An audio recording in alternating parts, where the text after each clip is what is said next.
햄터가족 여러분, 안녕하십니까? 햄터지기 김덕겸 목사입니다. 오늘은 전도서 7장 1절부터 14절까지고요. 본문에서는 사람이 이 세상을 살아가는 동안에 어떻게 하면 하나님을 경외하기도 하면서 스스로 보람되고 가치 있고 의미 있게 살 것인가에 대해서 인생의 삶의 방향성과 비밀에 대해서 가르쳐주고 있습니다. 물론 하나님을 경외함이 없는 인생은 근본적으로 보람이 있을 수 없죠. 행복할 수도 없습니다.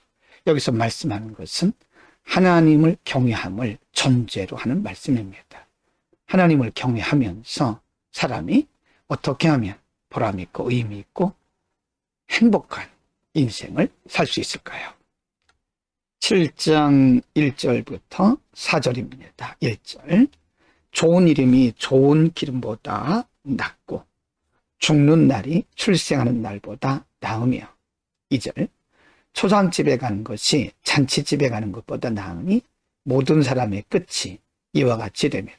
산자는 이것을 그의 마음에 둘지어다. 3절.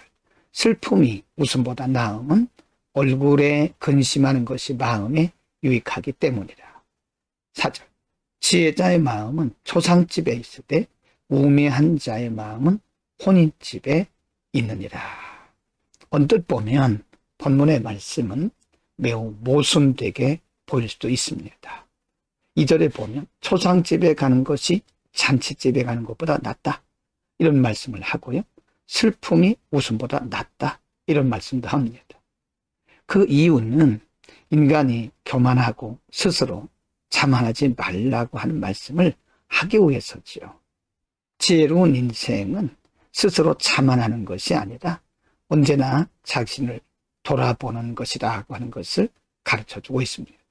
그래서 지혜자의 마음은 초상집에 있고 우매자의 마음은 혼인집에 있다고 말씀하는 거죠. 초상집에 그 마음이 있다는 것은 항상 자만하지 않고 자신을 돌아보고 인간이 한계가 있는 존재라는 것을 그가 스스로 인식하는 것을 의미합니다. 7장 5절부터 10절입니다. 5절. 지혜로운 사람의 책망을 듣는 것이 우매한 자들의 노래를 듣는 것보다 나으니라. 6절. 우매한 자들의 웃음소리는 손 밑에서 가시나무가 타는 소리 같으니 이것도 헛되니라. 7절. 탐욕이 지혜자를 우매하게 하고 뇌물이 사람의 명철을 망하게 하느니라. 8절입니다. 일의 끝이 시작보다 낫고 참는 마음이 교만한 마음보다 나으니. 9절. 급한 마음으로 노를 바라지 말라. 노는 우매한 자들의 품에 머무름이니라. 10절입니다. 옛날이 오늘보다 나은 것이 어찌미냐 하지 말라. 이렇게 묻는 것은 지혜가 아닙니다. 솔로몬을 통해서 하나님은 사람이 이 세상을 살아가는 일에 있어서 어떻게 살아야 지혜롭고 보람있고 의미가 있는 것인가를 상세하게 여러 가지로 가르칩니다. 5절에서 지혜로운 사람의 책망을 듣는 것이 우매한 자들의 노래를 듣는 것보다 훨씬 낫다고 말씀하죠.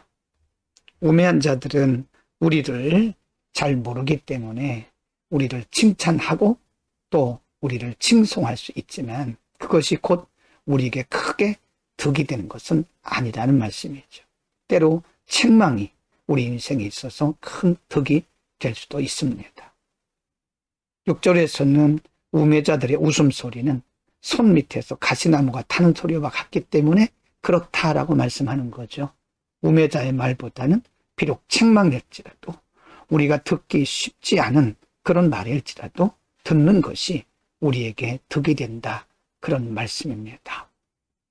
급한 마음으로 노를 바라지 말라고 말씀하죠. 우매한 자들의 품에 그 노가 머무른다고 말합니다. 우리는 우리의 마음을 절제할 수도 있어야 됩니다. 7장 11절부터 14절입니다. 11절. 지혜는 유산같이 아름답고 햇빛을 보는 자에게 유익이 되도다. 12절.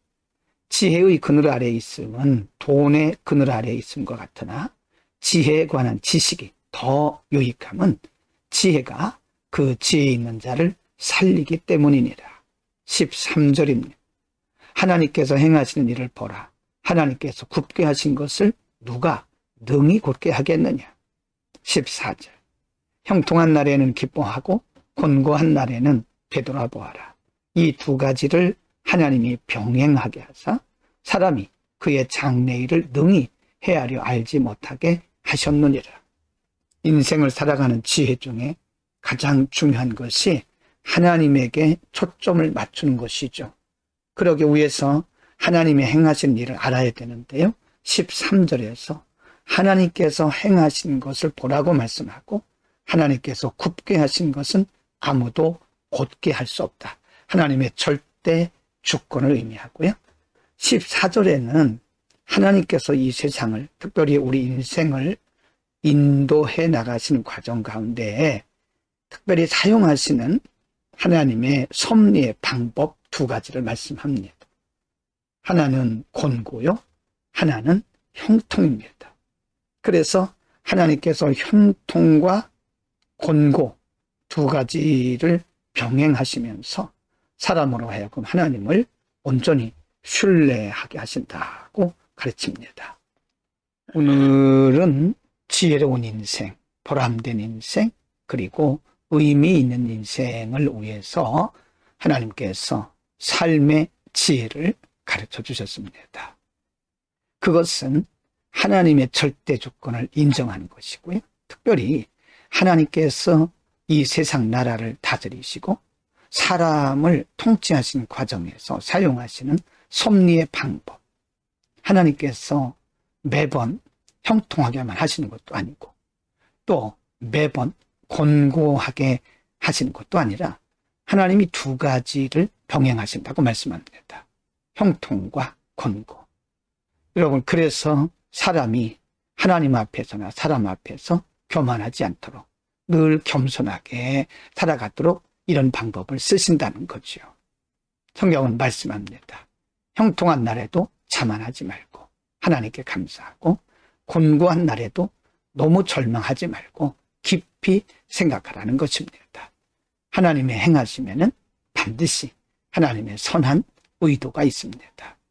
하나님의 선하심을 우리가 신뢰할 때 우리는 형통할 때도 곤고할 때도 자만하거나 낙심하지 않고 우리의 믿음의 중심을 지킬 수가 있는 겁니다. 오늘도 하나님을 신뢰하면서 겸손하게 살아가는 우리 인생이 되기를 바랍니다. 기도하겠습니다.